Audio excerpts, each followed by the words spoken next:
real estate agents. Welcome to the Weekly Closer. I'm your host, Jeff Underwood, along with my co-host, Joey Sampaga. He's hiding behind the mask today. Joey, what's up? Oh, I have to hide behind the mask, man. I'm here at home. I don't want people checking out the cool stuff that I have here. Oh, yeah, right. I figured it was because you haven't had a haircut for like 3 weeks. Nope. Here I am, baby. Nice and short. Oh, you got your vision board up there and all that. Yes, Cool. There's my vision board. Sweet, man. Yeah. Oh, did your wife cut your hair? No, I got my hair cut like 2 weeks ago, and I got lucky and found a barber shop was open. Have you seen the movie Big Short, right? Yeah, I have. Where at the very beginning when he's bringing on that new guy to work with his fund, and he says, your hair looks really nice. Did you do that yourself? He says, my wife tells me I need to be nice. Anyway, as we go backwards here a little bit. Okay. Yeah. Hey, we've got a great guest with us in the house, and you can already see who that is on the screen there if you're watching. But we have Spencer Caldwell in the house, owner of Gentry Real Estate. How you doing, Spencer? I'm doing great. Thank you. Thanks for having me, guys. Very nice of you to have me on here. Absolutely, man. No, we're looking forward to what you're going to share. First of all, I want to ask a little something. You sent me a couple of places that made me really hungry when I read it. Caldwell County Barbecue. Yeah. My parents were in town from Missouri, and we actually all went there, and it was awesome, by the way. Oh. Awesome. You don't even eat How long meat. has that been going on? How long has it been going on? Yeah. Over a year and a half, working on 2 years. And so it's a family business. My dad's been doing it for almost 30 years. And, but this new barbecue restaurant we've had, Caldwell County, it's been almost 2 years, and it's been awesome. It's been a good time. And luckily the last month we're down, of course, just like everyone else is, but we're still open and there's still business coming in the door. So we're thankful for that. Yeah. No, that's awesome. No, that's good. It's really good food. And I hadn't heard of the other one, Clay Dogs. I know Joey's ears perked up a little bit on that one, but it certainly did. I mean, even the barbecue one, it must be really good because Jeff really doesn't eat meat. So, oh, really? He's not a meat eater, huh? Well, he slid, backslid. We're not recording, right? No, all right. Hey, Spencer, why don't we get into, why don't you introduce yourself to the agents that are watching or listening? Let us know how long you've been in real estate and what got you into it altogether. All right, cool. Real estate began about 15 years ago for me. I've been doing real estate full time for 15 years. And basically after college, I studied biochemistry in college, and I was headed to dental school, and literally almost out the door to dental school. And I had a cousin come home with about $400,000 worth of debt. And finishing up college, going to graduate school, I was debt free at the time, and married with a kid, still married with now 4 kids. But congratulations. Debt free, going to school full time, working full time, and it just scared me to go into debt. So I was going to be like one of these crazy go sell pest control guys or summer sales guys and go make $100,000 in a summer to put some money down towards dental school. But I had an uncle that said, hey, come do real estate. And I helped run a sales floor. And I absolutely fell in love with it. That was 15 years ago, 2005, right before the last financial crisis, and just really ramped up and sold a lot of real estate and figured it out. And I haven't looked back since. I just absolutely love real estate and all things real estate. So that's how I do it. That's great. Now, always here in Arizona, correct? Yeah, always here in Arizona. I did help grow a national property management company into about 10 states that I recently sold a couple of years ago. So I used to do real estate in a lot of different states, but I'm just in Arizona right now and really enjoying being just back in Arizona and working on Arizona. We live in, let's set it straight. We live in probably one of the best places to do real estate, one of the largest cities in the U.S. We're a non-judicial state, and it's just very easy to transact. It's an awesome state to do real estate in. So yeah, absolutely. So tell me, so you helped start Gentry Real Estate, is that right? Yeah. So I'm one of the founders, and I'm the sole owner. And I I love real estate. We've got about 150 agents here at Gentry that do a lot of retail real estate. The thing that's different about Gentry is it was founded by an investor, myself, for investors. And so you'll find a lot of agents around here do their own type of real estate investor oriented, but we have a lot of great traditional agents, and we love supporting them. I have one of the best brokers in the industry. His name's Andrew McClellan. We're 100% brokerage, which is nice. I'm a big believer in keeping all your commissions. You work hard for it, and you know, taking action and controlling your destiny and your marketing and your dollars. And so I absolutely love it. And anyone that has questions about Gentry, I'm happy to answer it anytime. Yeah, absolutely. So tell me more then about, I know you have a very investment focused, right? You mentioned foreclosure auctions and wholesale. Well, how did you get into the foreclosure auction side of it? Yeah, great question. So when I got into real estate 2005, I immediately worked, I mentioned my uncle, just with investors, and mainly investors coming out of California.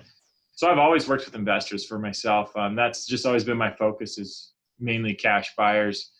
And, you know, at the end of the crash, when 2008 happened and investors and everything just stopped, I was actually on a bike ride with a friend of mine who was a builder. And as we know it too, builders just kind of stopped in their tracks about 2008. And basically we're on a bike ride one morning, and he said, "Hey, I heard the foreclosure auctions were picking up." And this was 10 years ago. And he said, "How about this? If you don't go down there, I will today. So you need to go figure what's going on." I said, "Hey, I'll be there." And so we were there, and I just figured it out 10 years ago, and it became a passion, immediate passion. I absolutely love it. I'm writing a book about foreclosures in Arizona right now. So I'll hopefully publish that in the next year or so, and all things foreclosure in the state of Arizona. And I've helped clients buy thousands and thousands of houses down there and transact millions and millions of dollars. You know, I remember cleaning up the foreclosure mess. 2012 was probably the busiest year for me once things kind of caught up to themselves from the fallout. And we were helping clients buy 10 to 15 houses a day for 2 years straight.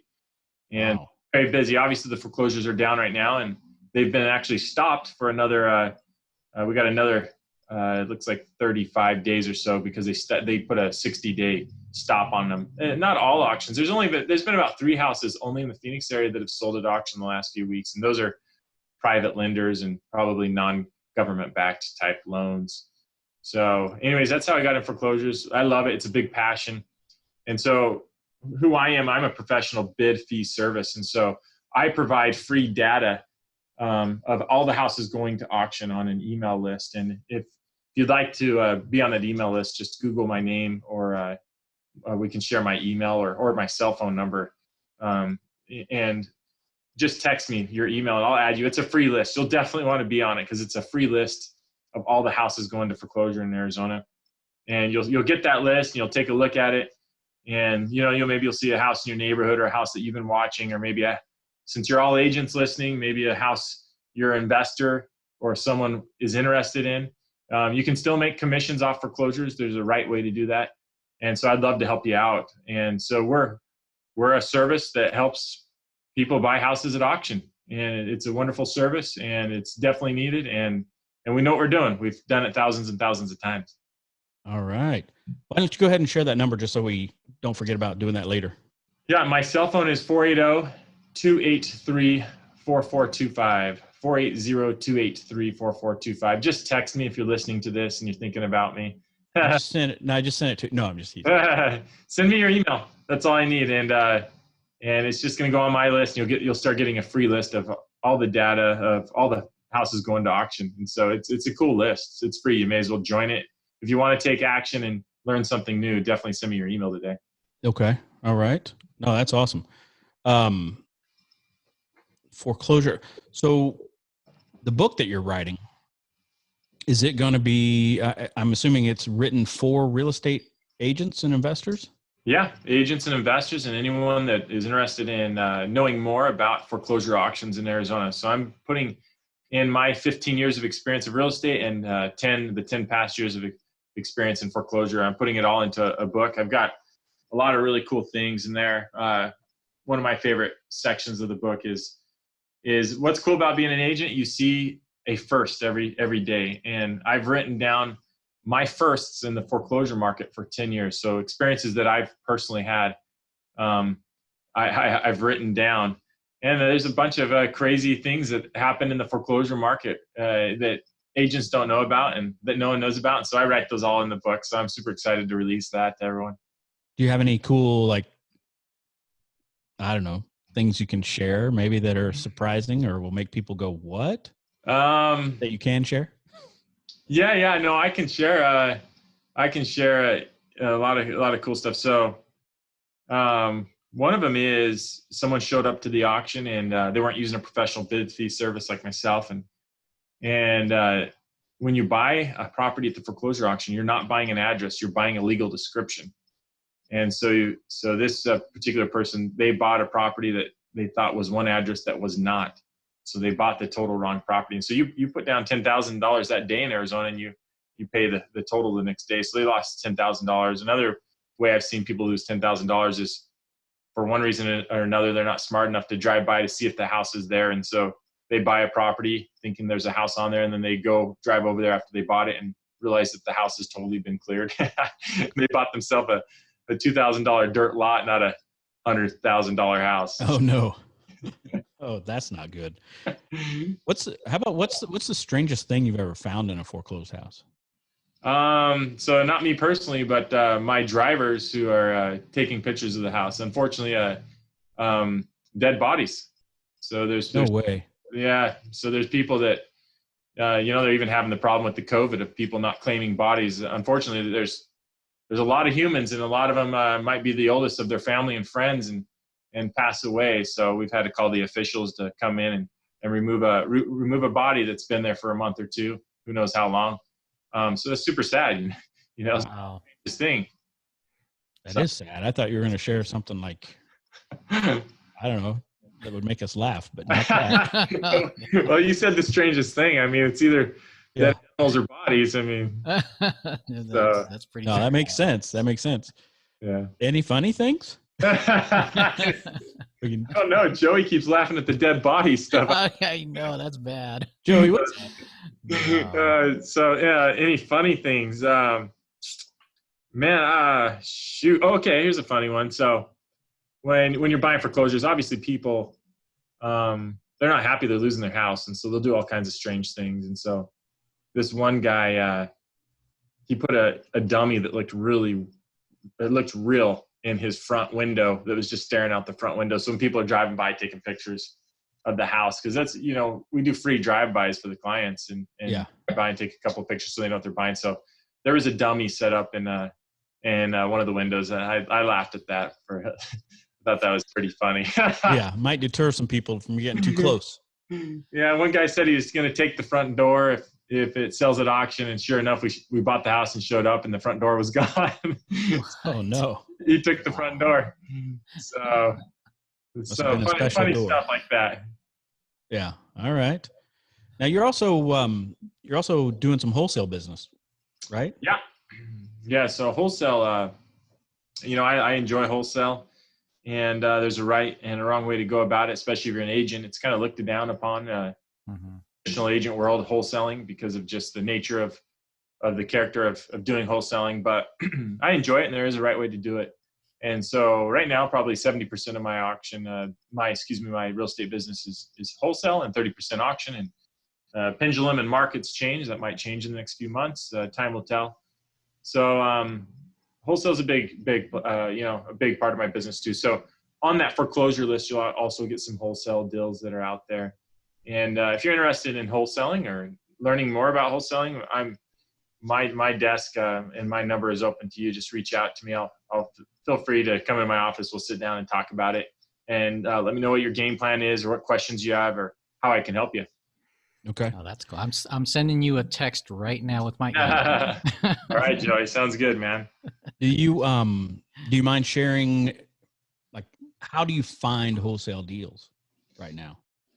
So, so I'm actually on the disposition part of it. So I'm not on the front end marketing of it. I have owned one of those We Buy Ugly Home franchises in the past. Oh. So that focuses on marketing. But even those guys that have those franchises, they pool their money together and have a marketing team that places it. So, but the stereotype from how I understand is wholesale properties come from distressed sellers. For instance, potentially Uncle Bob is flying into town because his cousin or aunt passed away, and he's in the will, and he got that house, and he's flying into town just to handle things of the funeral. And he literally is here just for a few days, and he wants to get out. So he's inherited that house, and he wants to be in Arizona and sign a contract and get it sold immediately cash. And so he's looking for someone. He's not going to want to fix it up. He's not going to want to spend the $50,000 to fix it up. So he's willing to take a discounted offer, cash offer, and close in the next few days. And so typically wholesale is you're buying from distressed sellers, from people from death, credit card debt, divorce, that type of distressed scenario from how I understand it. Okay. All right. Well, let's transition over to, you mentioned Gentry University. Yeah. Okay. Why don't you share a little bit? I was on your website, and there's a lot in there. It looks like there are a lot of benefits to the agents that are part of your guys' team or part of your brokerage. Oh, thanks. Yeah. So why don't you share a little bit about that? So Gentry University is what's really cool, and I'm glad that this happened last year or so, several months ago. The real estate department now allows you to get your real estate license or do those courses in the comfort of your home, and which is really cool. It's like they were preparing for this pandemic, So the cool thing about that is we have it's called Gentry University, where we have potential people that want to get their license. And so since you're a bunch of agents listening, you already have a license, potentially you have family or a friend or someone that's interested in getting their license. And so they can just go to Gentry, our website, Gentry Real Estate, and there's Gentry University. And for about $350, you can take the classes online in the comfort of your home, which is just really, really cool. And so now you can get your license in the comfort of your home rather than having to go into school and take that out of your life. And so that's what's really cool right now. And so I've been trying to get the word out. There's a lot of people at home right now, and make this time a time to remember for the good, not the bad, and maybe work on some of those goals. And so if you know anyone that's interested in getting their license because you've been such a great agent and an example to them, please send them to my website or to my cell phone or myself, and I can get them started. We would love to help them out. All right. So everything is right online. So from getting your license to all your renewal classes, everything? Yeah. So renewal, we do offer courses for that, but and I'm not the professional there. You'd have to ask my broker. I know that to get your real estate license, it's all online. I would have to check a lot of but I know Gentry University, I'm not sure if they have the renewal classes, but I do know you can do your renewal classes online. But Gentry University is more set up for potential new agents wanting to get their license. Got it. All right. I noticed also on your website, so when it shows membership benefits, is that for your agents, or is that people that are part of your foreclosure list? Yeah, that's for the foreclosure list. Okay. You're signing up. It's free. We just call it membership to sound cool and official. So you really just text me or email, and you've got my cell phone. Text me or email if you want to receive that list. Got it. So here's a question, I guess. So if an agent that is interested in what you guys offer, but they mostly want to focus on the investment side, do you guys help with, do you have like educational classes you do through, at your offices, or do anything to kind of help them get started with that? To be an investor? Yeah. Yeah, absolutely.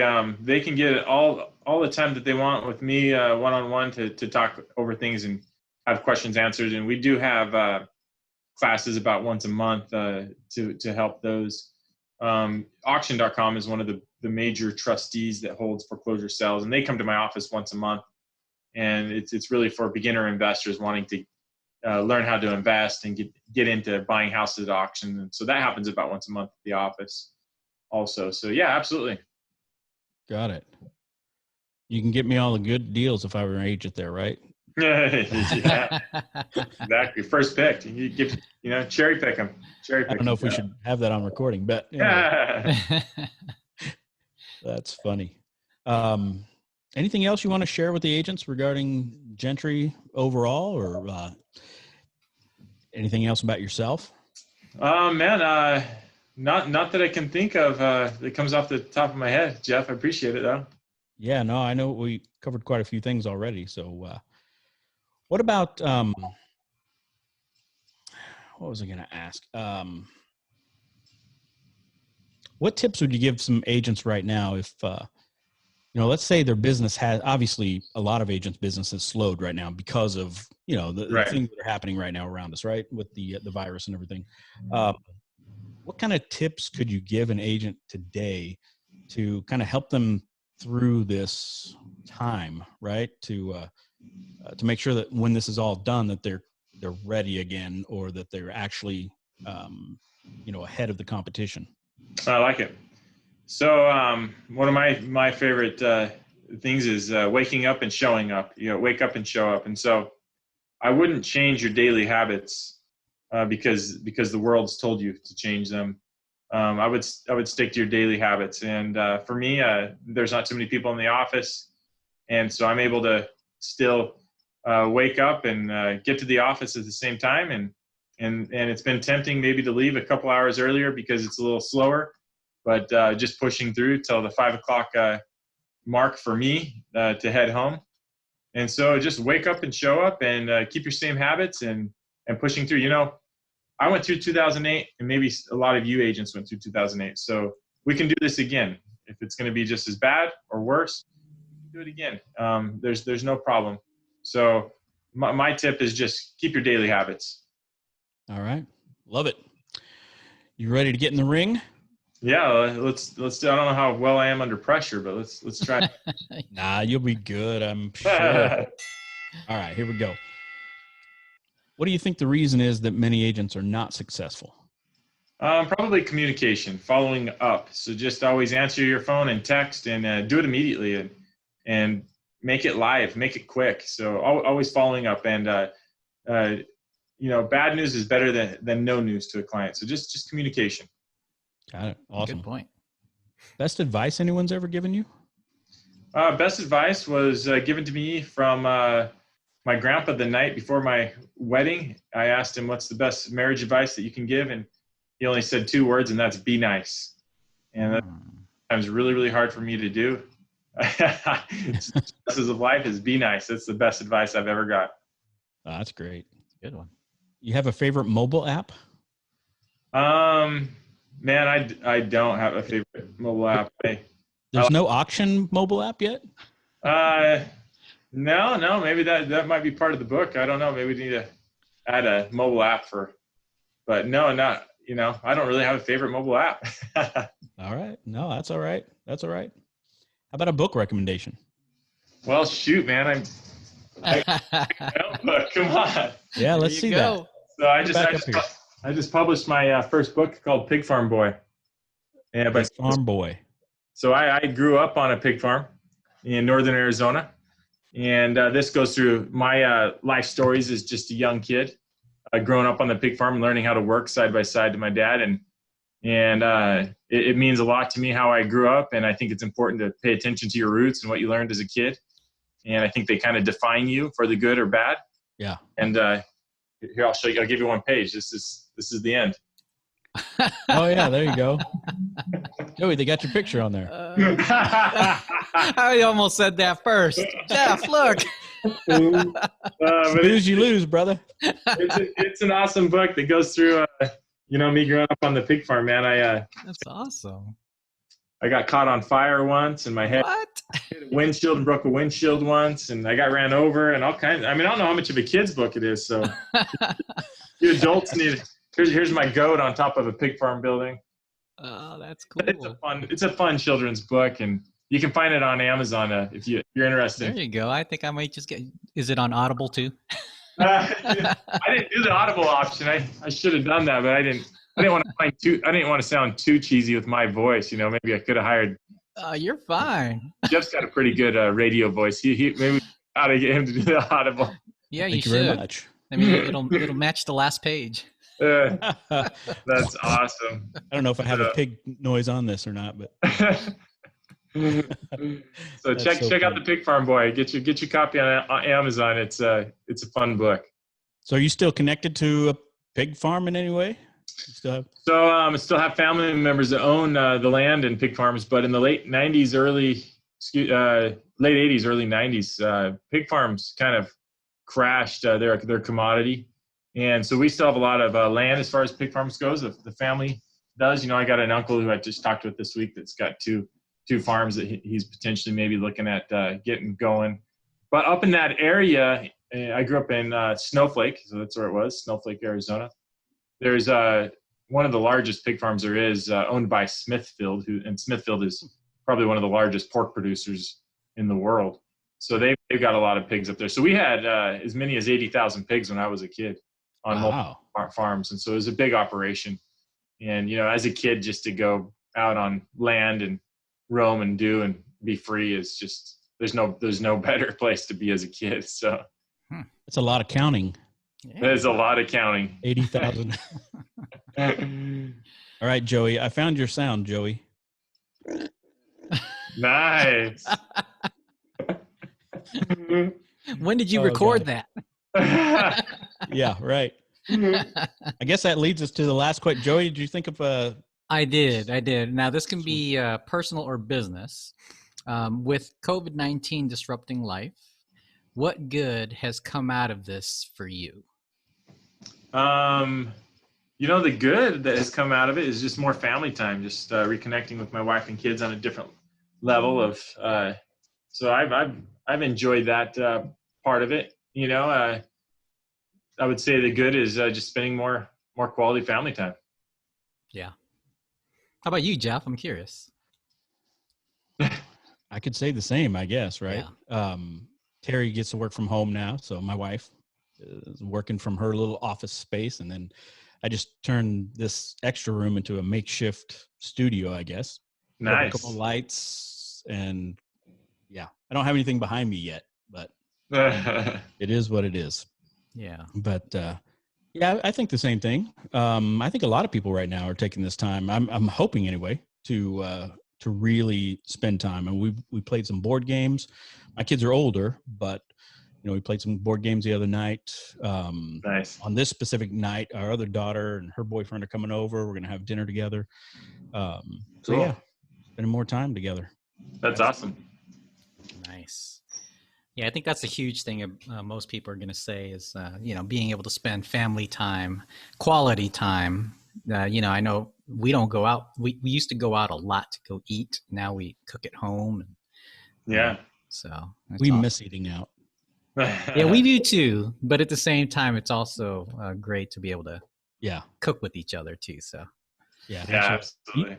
I think one other good thing that's come from this so far for me is getting our church up to speed on live streaming and all that. So that's been a really good thing. Yep. Awesome. This was a great show. Thanks for being on here, Spencer. Oh man, my pleasure. Go ahead and share phone number, and then you said also email, right? If somebody wanted to my phone number again is 480-283-4425. And my email is just as you see it spelled right by my name, Spencer Caldwell, at gentryaz.com. Gentry, GENTRYAZ.com. Awesome. Well, thanks so much for being on here again. And thanks to Security Title Agency, as well as Fidelity National Home Warranty, sponsoring the show. We always appreciate you guys. That's right. Until next time, agents, we will see you later, and be careful out there. Yeah. Have a great day. Adios. See ya.